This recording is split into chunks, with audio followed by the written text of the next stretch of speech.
Hi, I'm Willie Mayette from pianowithwillie.com, and I want to welcome you to this special lesson on what I call faster fingers.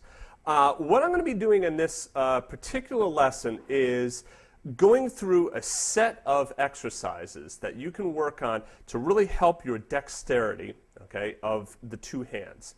We're also going to work on what I like to call the brain barrier, or the two-hand barrier. Often students tell me, oh, I can't play hands together, all right?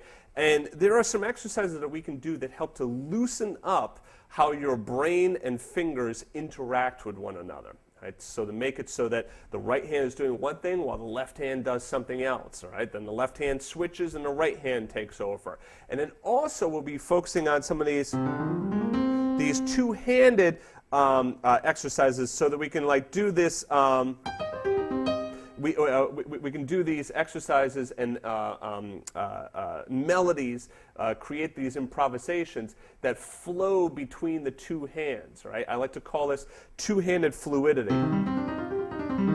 Right, so that it sounds almost like you're just playing with one hand rather than, oh, that's the left hand playing and now here's the right hand playing.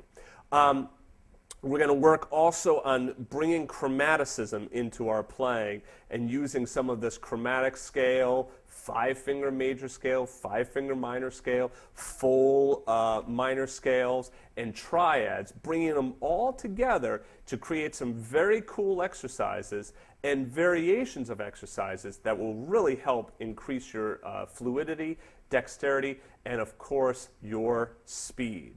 Right? I'm going to also talk a little bit about some fingering, right? And this lesson will be considered an easy lesson, right? So for an absolute beginner. But bear in mind that I am going to move through some things that are going to be more advanced for our advanced level students, okay? So if you're a beginner student, you might only understand 20–30% of the DVD, all right, of the lesson. That's okay, all right? That's plenty for you to understand for right now, and you're going to get a ton of information right there and a ton of techniques to really help you loosen up your fingers. However, if you're an advanced level player, I'm also going to throw in a lot of advanced stuff that's going to be very helpful to you to help increase your speed. Right? This stuff is fantastic for improvisation because when you improvise, you want to be able to think immediately on your feet or sitting down, all right? But you want to be able to think immediately and be able to get out whatever idea you're hearing in your head onto your fingers. What happens a lot of times for us as players is we have an idea that we hear in our head, but when we try to get it out in our fingers, well, our fingers just aren't ready. They're not dexterous enough. It's too fast, or something. It happens, and there's this barrier once again. All right, we're going to try and break down that barrier, make it so that you're loose at the instrument, so that you start to increase your speed and your dexterity. So anyway, a lot of cool stuff in this lesson. I hope you'll join me in the lesson.